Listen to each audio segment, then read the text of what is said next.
Hello, everybody. I think I'm live. I should be live. Hi, it's Van here, the dietologist. Hope you are well. I can't wait to see how many of you are on the live today. There are questions that I've picked up through the Facebook chat, so I do have a few questions to go through. But let's see who is on the live. Oh, we've got a couple of people. If you're on the live, do you want to just put a comment in the comments box so that I know that you're here? They're always funny, these Facebook lives. I've got to have like every piece of technology going so I can make sure I'm following everything that's going on. Hello, Michelle. Michelle, good evening. Michelle is one of my lovely clients who trains with heavy weights, and she's amazing. You'll have to follow her on Instagram, but she's doing so well with her weight loss, and she's training not just to physically look better, but to mentally be strong. So that's fantastic. Hello, Becky. Hi, hope you're well. I'll give everybody a few minutes to get on because I was a little late coming on. Hi, Julie. Hello, hope you're okay. I shouldn't laugh when I see your name, Julie, but it just puts a smile on my face. Hi, Joe. Hope you're well. It's really nice because, believe it or not, I do look through the posts in the group. So I do recognize your names, and I know who's quite active and who isn't. Well, not so much who isn't, but I know who's active. And I have to say, I've been really enjoying the positive posts that I've been seeing, and all the questions that you're all asking for support from one another. I think it's fantastic. So keep up the good work. So thank you, everybody. Right, I'm gonna kick off, and I've got some questions on here that I know some of you had asked in the group. So I'm just going to go through those. So Ellis had a question. She said, so I'm going to have to look away because it's there's no way I can see what's going on in the Facebook group and do this at the same time. So she says, I've been away for 2 weeks in the UK and have done the most walking and exercise I've done since surgery 6 weeks ago. I was averaging 5 miles a day, weighed myself this morning, and the scales haven't budged. I'm exactly the same as I was before I went. I'm a bit disappointed. I didn't eat or drink anything different to what I would at home. I'm a bit confused. So I can understand, Ellis, why you are feeling a little confused and a little upset, because that isn't what you signed up for. However, what you've got to take into account is that if you've been exercising more than usual, your body is trying to reconfigure itself. So that's the first thing. Okay. But look, well done on the exercise. You know, now you've got to try and stay consistent and keep up with a certain level of exercise. So if you were doing averaging 5 miles a day, if that's not possible at the moment, try and keep it up, you know, count your steps, do as much as you can. But you've also got to remember is, what are you weighing? Are you weighing muscle? Are you weighing fat? Are you fat loss? Are you looking at muscle loss? Are you looking at fluid loss? Are you looking at stool loss? So, you know, that can make a difference to your weight. So I would go more by the way that you feel in your clothes, or take body measurements, especially when you first start to exercise, because sometimes you can't see the physical difference. And you can't see the weight difference on the scales always. And sometimes it just takes time. Your body is just reconfiguring itself. But the thing is, and this is why I talk about mindset so much. Your mindset is to go back to, right, I must weigh myself regularly. I must weigh myself every week or every day. I know people that weigh themselves 3 times a day. I think it's absolutely crazy, and you're just setting yourself up for a fall. But people feel that, you know, that's what they need to do, but it isn't. You've got to move away from that old mindset and upgrade it to a new mindset. It's like a phone, you know, it's always updating itself. Yeah, you've always got an update to install. You've got to do the same with your mindset. If you keep in that old mindset of weighing yourself regularly and becoming despondent when things don't happen, and I know 2 weeks sounds like a long time, but sometimes, you know, your body can take a lot longer to recognize what you're doing and adjust. So be patient, and, you know, just try and move away from weighing yourself. I know it was 2 weeks ago, but just don't give up. It will change. I promise you. Okay. If your diet had changed very slightly, like you had a few more carbs and, you might have retained more fluid. You just don't know what you're weighing sometimes. So have a think about that, Alice. I hope that answers your question. So remember, if you don't change, which you are, you don't expect your weight to change, but you are changing, which is great. But just need to be thinking about that mindset. So, ladies, if you've got any questions, put them on there. Hey, hi, James. James is a troublemaker, but he's fun. Hi, Fiona. Hi. So, oh, Michelle said learning from the best. Oh, thank you. Hi, Heather. Hi, Anissa. Anissa is an American lovely lady. You've seen her on the group, the lives, and she's in the UK at the moment. Hi, Sutton. Hi, Siobhan. Hi, Nikki. Oh, don't worry about being late. I've been babbling on already. Right, James has got a question. Why is it common amongst bariatric patients to have constipation problems, i.e. hard stools? I eat loads of fibre. Okay, I just think it's generally because, James, I think it's because your bowel's been interrupted. Okay, so whether you've had a sleeve or a bypass, the surgeon's been in, he's either removed part of your stomach if you've had a sleeve. If not, he's operated on part of the stomach and sectioned it off if you've had a gastric bypass, and the stomach becomes a little upset. And then you're on medications. You've got to remember your diet has changed. And sometimes your bowel can become a little bit lazy. And also sometimes it can also be due to, if you're not drinking enough fluid, if you're not active enough, if you're not mobile enough, that can really affect your bowel movements. But also sometimes vitamin deficiencies can also reduce your bowel movements. But don't forget, you're not eating the same amount of food like you were eating before. So you're not going to have the bowel movements as regularly as you were before. But also, the bowel and the stomach are interlinked. I don't know if you've heard about the gut-brain axis. The stomach has its own little brain as well, size of a walnut. So your thoughts, your feelings, all of that can really affect your bowel. I could go on about this forever, actually. The acidity in the gut can change in the first 3 months because you're taking medications to reduce the acidity in the stomach to protect it whilst it heals and reduce the risk of ulcer formation. Again, if the acidity in the stomach changes, again, the type of bacteria that can thrive in that environment will change as well. So some of the bacteria that you need that are fermenting, the carbs in your diet and all the fibre, it may not be working as well as it was pre-surgery because the acidity in the stomach has changed. So, bowel movements aren't just about fibre and fluid in your diet. It's about your thoughts and feelings and if you're stressed.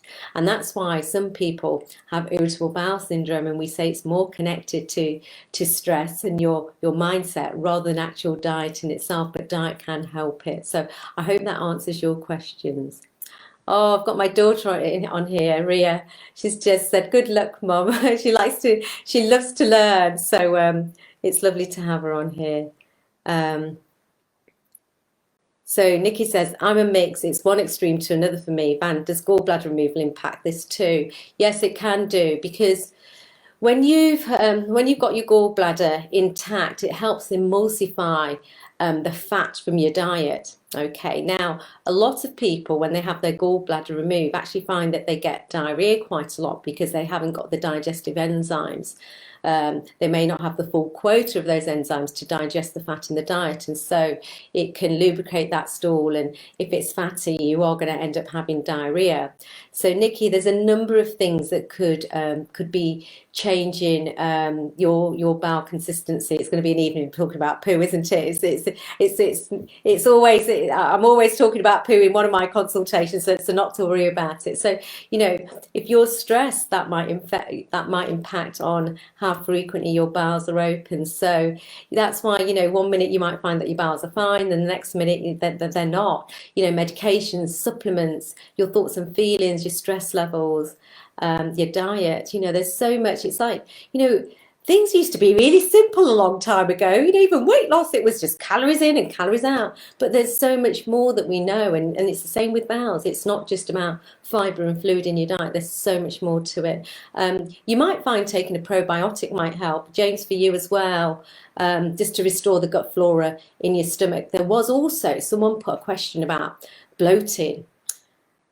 And I said I might do a video on that or answer it tonight. I'm not going to answer it tonight. I'm going to try and do a little video, but I can't remember who asked the question. So if you asked the question about bloating on the Facebook group, I've been scrolling through, I can't find the question. I think I might have dreamt it up. But please, can you just put my name to it so I can find it again? And I'll do a video on bloating after weight loss surgery. And it's very common for many of you. If I've got time at the end, I'll go through it. Right, so Anise says, I know you don't like the BMI scale, so can you explain how you find a good goal weight for yourself? Right, okay. Now, everyone is going to do it very differently, right? Now, the guidelines are that we have to calculate what your ideal weight is going to be at BMI 25, Anissa. Okay. But I believe that's very unrealistic when it comes to patients that have weight loss surgery, because you've probably lost a lot of weight. And if you get to BMI 25, the likelihood is that it all depends on where you started at. And if you've lost about 30, 40 odd kilos, or if not 50 or more, the likelihood is that you're going to have loose skin. Now, if I came in, I'm not a plastic surgeon, I wish I was, but if I came in and said, right, Anissa, I need to remove that excess skin. Okay, if I remove that excess skin and you were BMI 25, I guarantee you after surgery, your BMI will probably drop about 2 or 3 units, maybe even more. Okay, so I don't use BMI 25 as, right, that's where you're going to be. I usually look at where your BMI is, your weight is at BMI 25, and then I look at probably where you want to be, and I'll find a point in the middle, or I might actually use BMI 28 as a realistic sort of weight for you to be at, because if we then remove that excess skin, you'd probably be at BMI 25 or below. So, we've got to be realistic. If you've started off at a BMI 50 and you want to get down to BMI 25, you might be trying to fight for the rest of your life to get down to that weight, and your body will then go into starvation mode and try to hold on to all that nutrition. And I know the guidelines for plastic surgery, some surgeons are very strict. I think one of my patients abroad said that she had to get down to BMI 22 or 21, and I said that's ridiculous. I go, if they remove all that excess skin, you'll be at like BMI 17 or 16, and that is not healthy. So in the UK it can range between 30 and 35 in the private sector. On the NHS it's around BMI 28, and you've got to maintain it for 2 years. But that's if you can get access to corrective surgery on the NHS. So BMI, yes, you can use it, but we've got to be really careful about how we use it. They say work your weight out at BMI 25 because we know your health risks reduce at that BMI. But we've got to also remember for yourselves that you will have loose skin. So maybe BMI 28 is a lot more realistic. I hope that answers your question, Anissa. Right, okay. Hi, Elaine.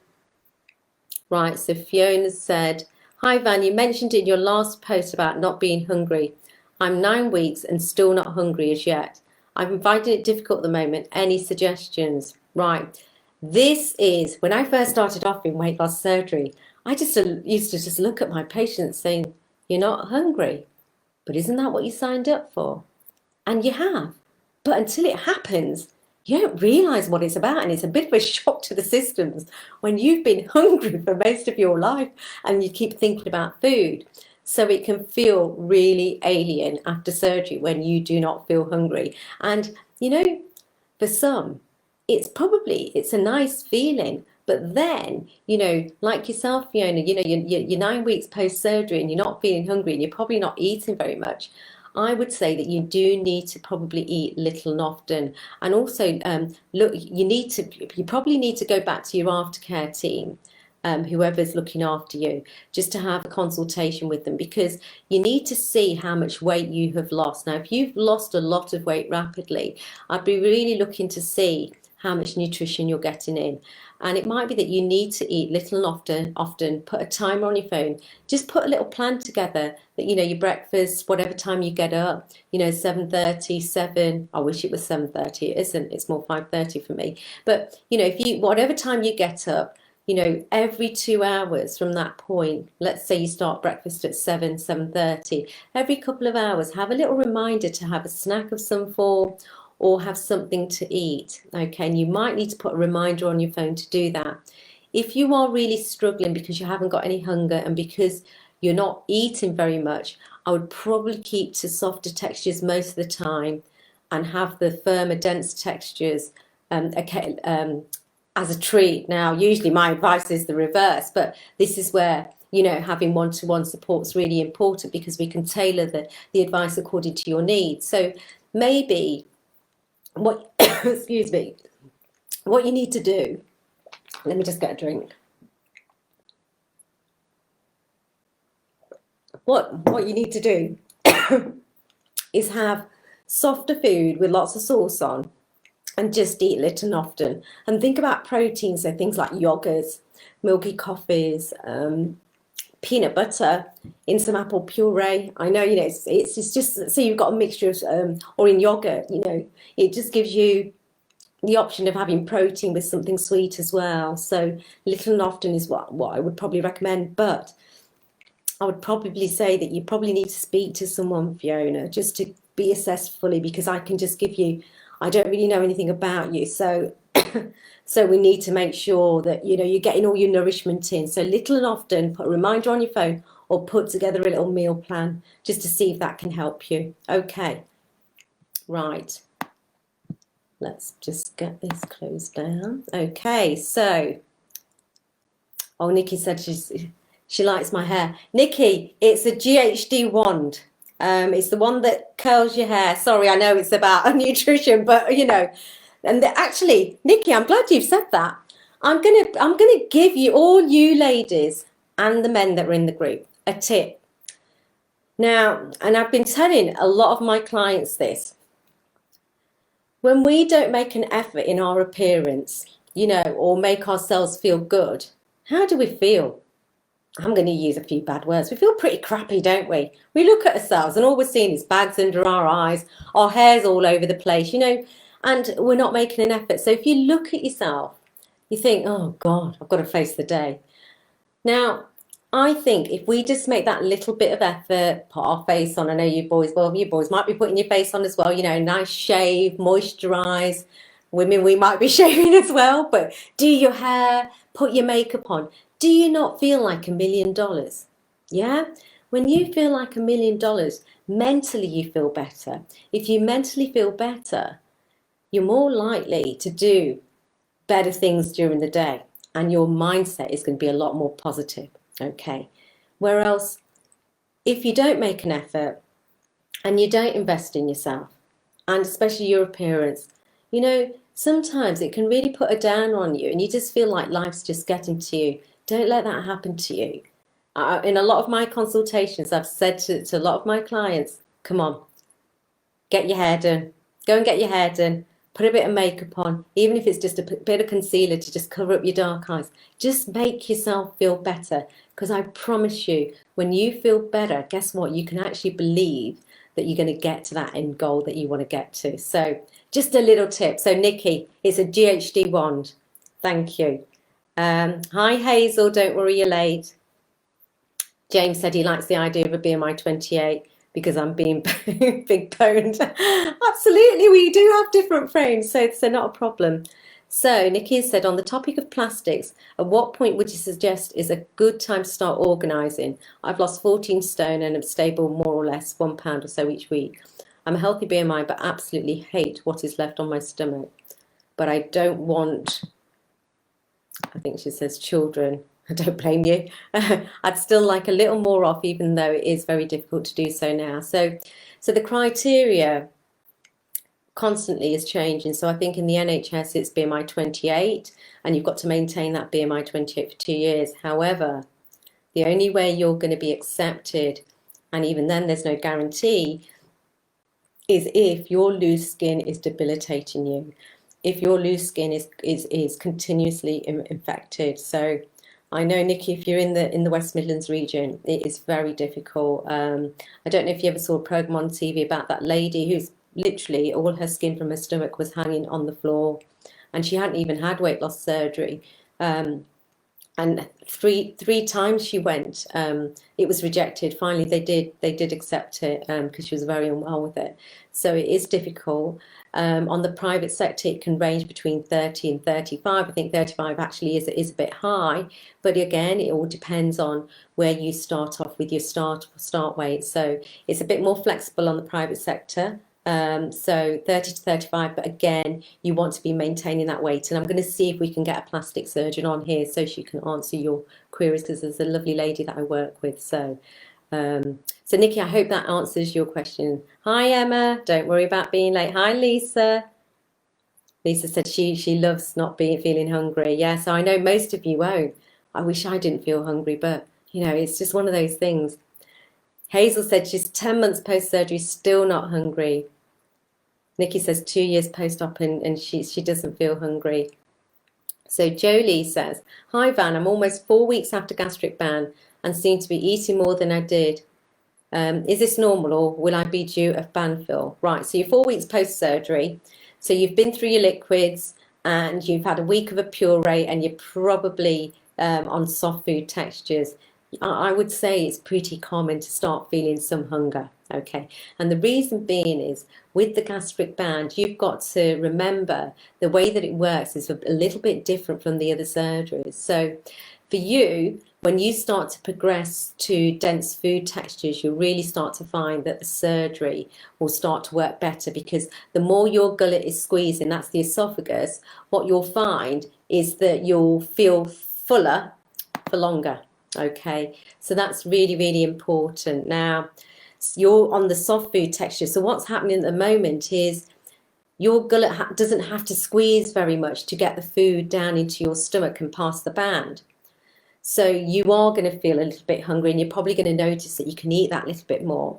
However, as you start to progress to solid foods, the gullet is going to have to do more work in squeezing that food past the band. And it's that squeezing action from the dense food being pushed down is when you're going to start to feel that sensation of feeling satisfied. So it is very common to feel hungry at around 4 to 6 weeks. And at around 6 weeks, some patients are probably ready for their first fill. And don't forget, that squeezing action of the food being squeezed past the band, where the band is placed, there's a lot of nerves there. So the more squeezing the gullet has to do with those dense food textures, the more satisfied you will feel quicker. Whereas when you have liquidy food and sloppy food, what happens is that food just slides down, the gullet doesn't have to do any work, and then you feel you can eat a lot more. So that's why I've got this saying, and I hope you don't mind me using it. Sloppy diet gives you sloppy results. Firm food gives you fairer results. It's just something that I used to tell my patients when I was in the NHS, and still do, to sort of help them remember that it's the food textures, whether you've had a gastric band, a bypass, a mini bypass, or a sleeve gastrectomy. It's the food textures are really, really important, being consistent with that. So Joe, you probably will be due a band fill in around 6 to 8 weeks. But when you start to move to the drier, firmer textures, you'll probably feel the sensations from the band will help you feel more satisfied quicker and for longer. Okay.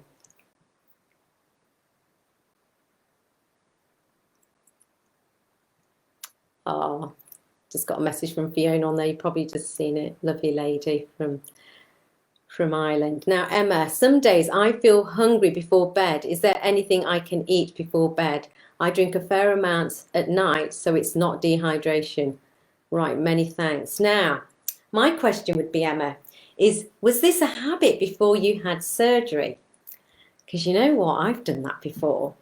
I used to come down at about 10 o'clock at night, and I got into a habit of wanting to eat some kettle chips, because if my daughter's still on the group listening in to learn, I used to buy them for her, allegedly, but it was really me that wanted them. But I used her as an excuse. She doesn't mind about kettle chips, but I quite like grabbing a handful. And it became a bit of a habit. And I noticed that every evening at about 10 o'clock, I'd just get out of bed go downstairs and grab some crisps.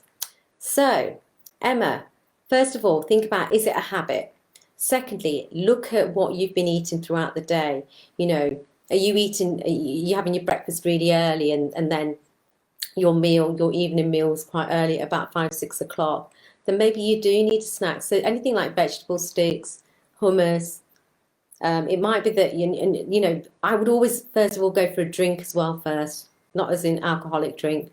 You know, like we could have a light hot chocolate or a Horlicks. So see if that will help fluids. Okay, I know you said you're not dehydrated, but sometimes it can be that.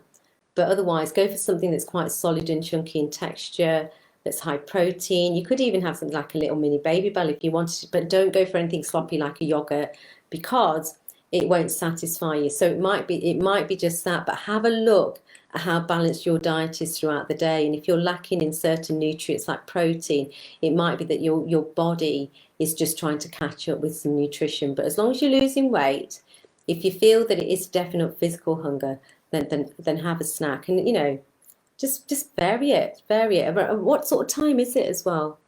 Just before bed. Yeah, difficult to answer because you're not my patient, but have a look at what your habits were like before surgery.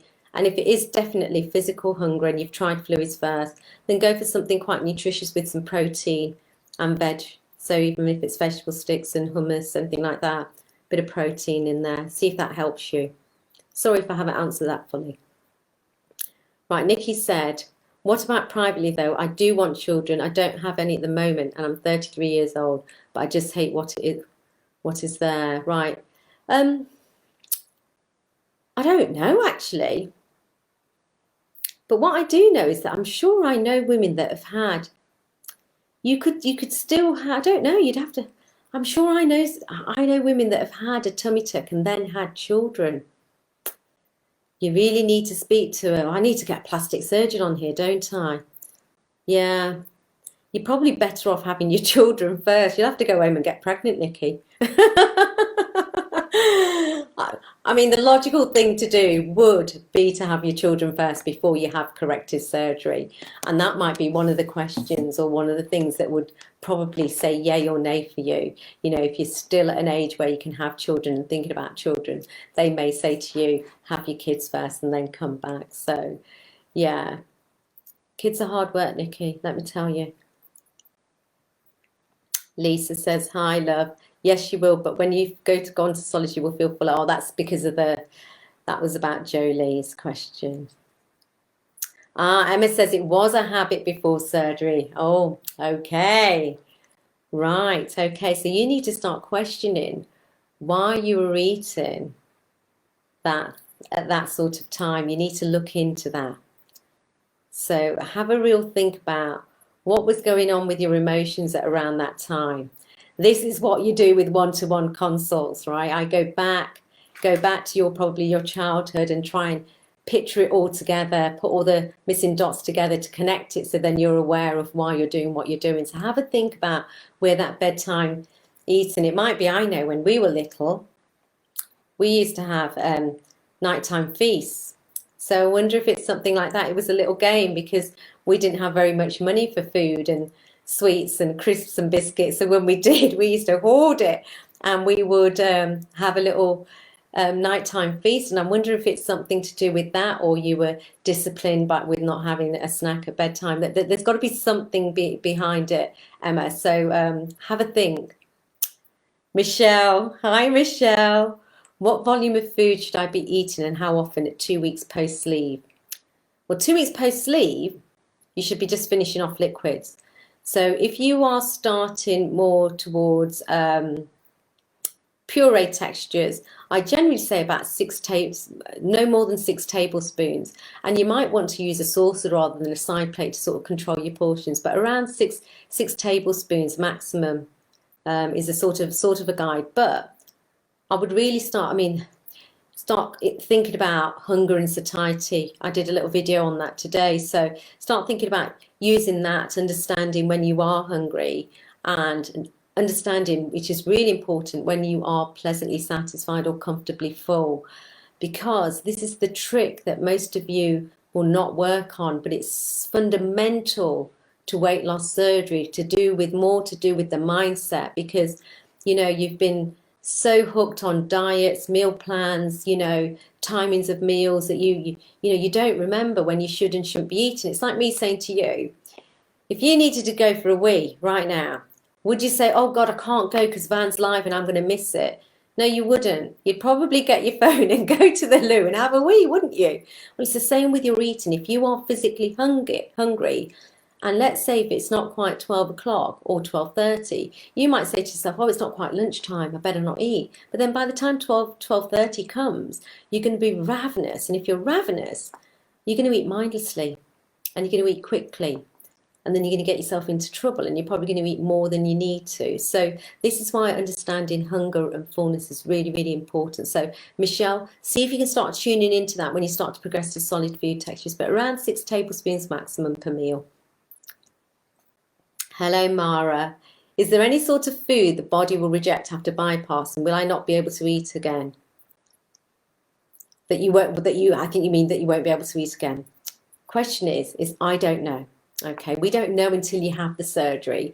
And so you might find that, people can have taste changes. So a lot of people go in with a sweet tooth and they come out with a savory tooth. Some people go in as tea drinkers, come out as coffee drinkers. Why it happens, we don't know. But what I do know is there's a nerve called the vagus nerve that runs from the brain to the stomach. And because it runs along the stomach and the stomach's tampered with, I think it just gets a little upset, and so you end up developing these taste changes. Again, don't forget there is a little brain in the stomach that's going to get a little upset. So I think that's why we end up with taste changes. Now, will you become intolerant to some foods? You might do. Some people do develop lactose intolerance, not always permanently, but they may do after surgery. And that's because the acidity, again, the gut is upset. Okay, if we have any form of surgery, whether it's weight loss surgery or some sort of stomach surgery because we've got an ulcer or there's a growth, whatever it is, it will upset the stomach because it's living tissue, it's got nerves, it's got a little brain in there, it's going to become upset. So you may develop intolerances. What you might develop intolerances to, I don't know, but what is common is sometimes a dairy intolerance, but that might improve over time. Okay, so that could be an intolerance that you might develop, but there's no guarantee. But don't think to yourself that, oh, I can't have the surgery now because I might end up with an intolerance. Remember, we've got positive thinking. Don't think that you're going to have an intolerance because you might actually manifest it.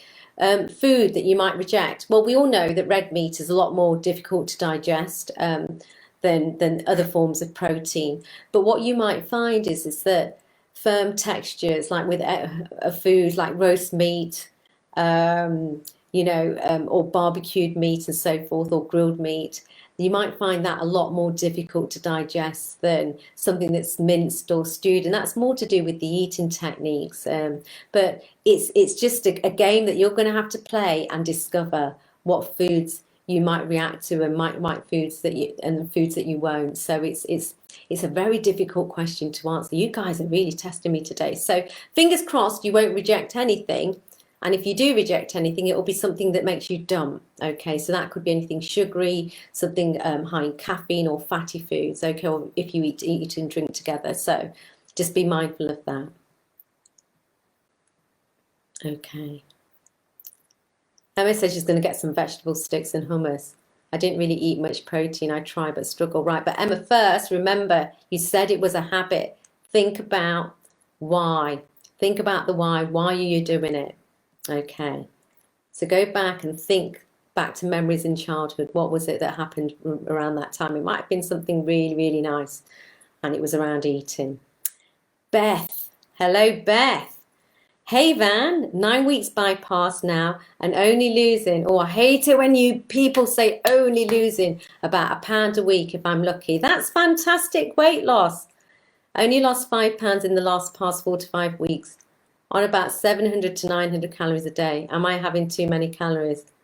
Beth, if you were here, I'd get you to pull your wrist out and I'd be slapping it. No, £1 a week is fantastic weight loss. Okay, your weight is going to slow down, Beth, after weight loss surgery after a certain period of time. So you sort of might be coming out of that honeymoon phase. So I would be looking at one. I don't think you. Again, this is really difficult for me to answer. But sorry, I'm just going to adjust this screen. It's a difficult one for me to answer because I don't know what your diet was like pre-surgery and just after surgery and what it is now. I don't know what the balance of your meals are like. I don't know how frequently you're eating. But calories, I don't like counting calories. Look at the balance of your plate. Make sure you are having a third of a plate protein, half a plate veg, and the smallest portion on your plate should be your carbs, okay? See if you are managing that at least twice a day, and then make sure you're having your breakfast. If you need extra protein, have that as the snacks in between. Okay, you're definitely not having too many calories, definitely not. But also, like I say, weight loss is holistic. We've got to be looking at not just nutrition. We've got to look at what your activity level's like. And I'm saying, look, for you to be losing £1 a week, that's fantastic weight loss. It really is. I know you guys are all in that old version of yourselves of going on one of those low calorie diets, losing like £5 in a week. Some people lose half a stone in a week, and and now you're having this weight loss surgery. Like, is that it? £0.5 a week, £1 a week, £2, £5. Is that it? You've got to move away from that mindset because you're going to sabotage your weight loss. Okay. So be mindful of the thoughts that you think, because you end up it's not only £1, it is a fantastic £1 a week that you are losing. Okay. Look at how much protein you've got in your diet. Emma says, I cannot eat fat anymore or anything too garlicky. Okay, fat can be sometimes a bit difficult to digest after weight loss surgery. It just is, especially if you've had a sleeve or a gastric bypass, because there's some element of a little bit of malabsorption, but it's usually malabsorption of vitamins and minerals, more so of macronutrients like your fat, carbs, and protein. But sometimes you might, like I said, you might develop intolerances, and garlic might be one of them, and onions. So again, sometimes maybe keep a food diary and see what foods are causing your symptoms. James says, I can't eat bread or beans anymore. Is that a good thing? You might find later on that you can. Okay, so it's just one of those things. Bread, I recommend sourdough is better. Again, it could be due to an intolerance, but sourdough is a lot easier to manage. But again, you've got to make sure, are you eating slowly? You tune your food well. Sometimes toasted bread is better than fresh bread because it's too doughy to eat. So I wonder if that would help. Okay.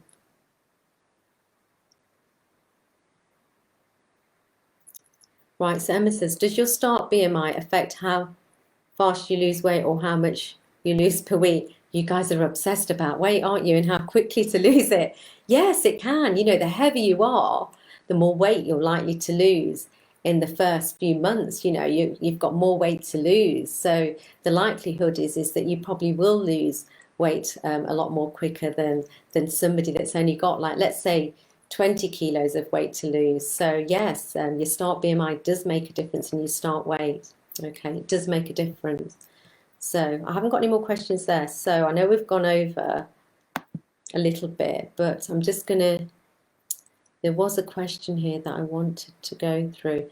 I think it was Carrie Lewis. I'm on first week of puree post-band. I'm already able to eat the 6 tablespoons. I'm not eating more and using my timer for fear of doing damage while I'm healing, although I think I could. I think I do feel full, trying to adjust as don't feel hungry or full like I used to. Is this a sign I need my first fill? Someone else asked this similar question earlier. So what you've got to remember, Carrie, is that, yes, as long as you're progressing through the textures, that's great.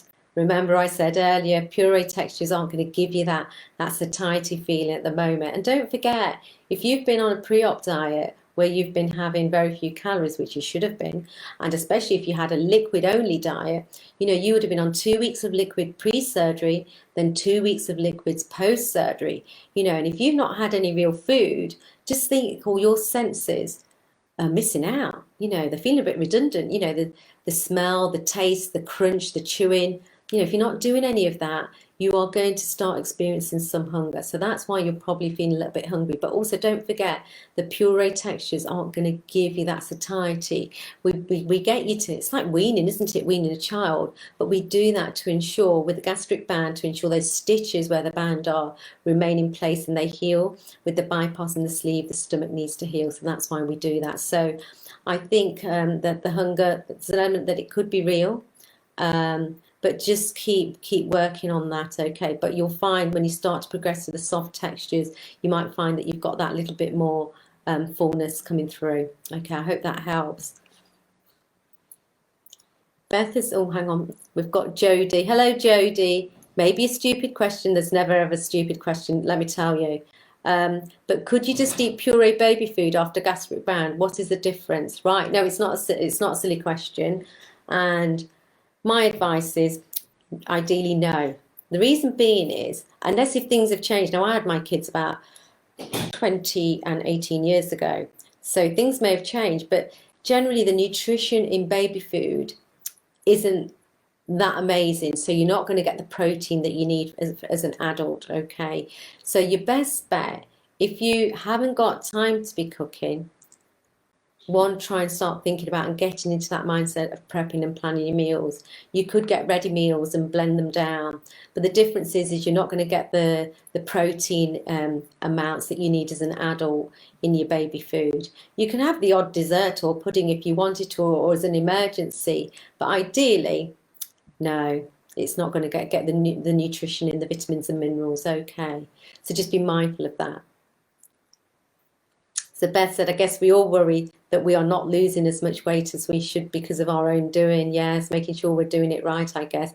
Absolutely, Beth. And this is all to do with mindset and the importance of upgrading that mindset, you know, changing it to how you need to start thinking, because all those, the old mindset will be like thinking about counting calories, weighing your food. You all ask me for a meal plan, and I always turn around and say you don't need a meal plan. You just need to get yourself into a habit of balancing your meals on that plate and use that as a guide. So when you go out to eat, you can still use that as a bit of a guide. And the thing is, unless if you're eating out every evening, which I'm sure you're not in this pandemic, you know, to eat out once a week or once a fortnight isn't a problem, okay? And if your meal isn't balanced as it needs to be once in a blue moon. But what we need to make sure is that you are consistent most of the time. Because when you're consistent most of the time, it gives you that, it opens up the, that avenue of, relaxing things sometimes. And that's what I live by. And it's something that I advise everybody that I work with to have that 80-20 mentality, where we're consistent 80% of the time and we relax things 20% of the time, because that creates balance, okay? And we need to live, after we've had weight loss surgery, we need to move away from that mindset of restriction, deprivation, and we need to move to that mindset of abundance, nutritious food. We need to change, how we think about food and weight. When I ask all of you in your one-to-one consults, what does diet mean to you? And you'll be thinking about, oh yeah, calories, Weight Watchers, Slimming World, weighing food, meal plans. And I'll say it's really funny, because when I think about a diet, I'm thinking about, God, what nutritious foods are you eating? Can you see the difference? You're thinking about restriction. I'm talking about abundance. How much goodness can you eat? And you really need to start thinking that way, because if you don't, and it takes time, it's not easy. It really isn't easy, especially when you don't have support.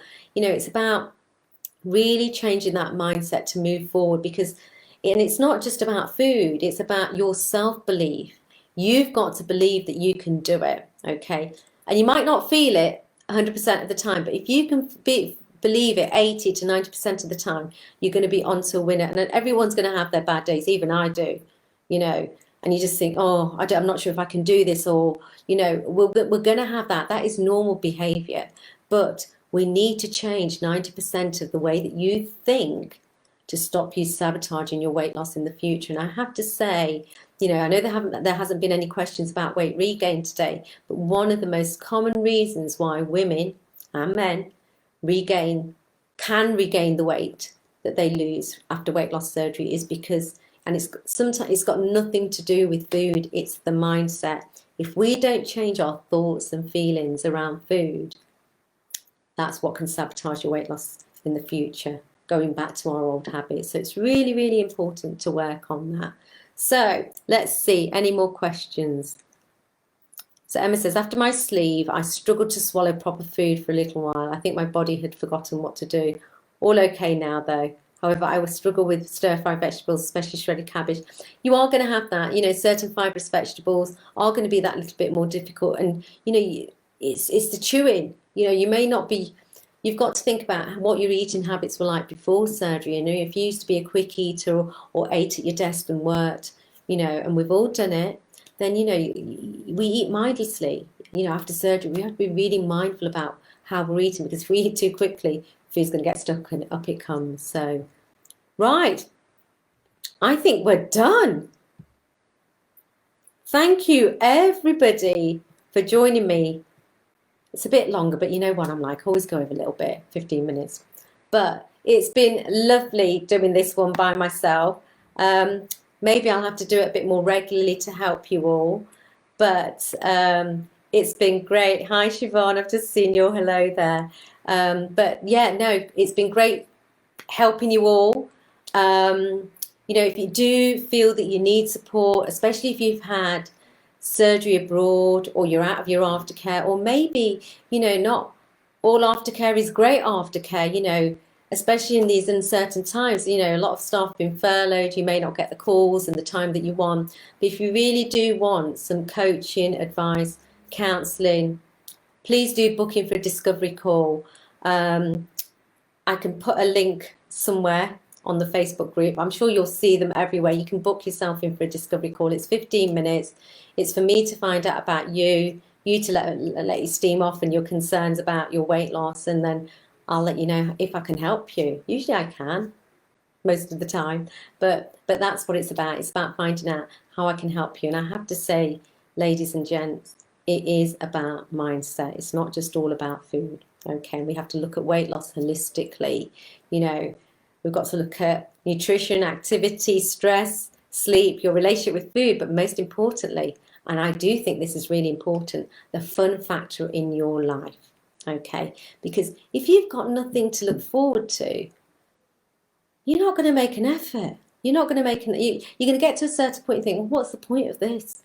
I've got nothing to look forward to. So we have to be looking at weight loss holistically for you to get to the results that you want to achieve. Okay, so on that note, I'm going to say goodbye and have a lovely evening. And I'll continue to post videos. If you guys have got questions that you want me to do little videos on, that'll help me, because I write down all these ideas and then sometimes they disappear. So if you've got any ideas about any videos that you want, let me know. But have a fantastic evening, everybody. Bye.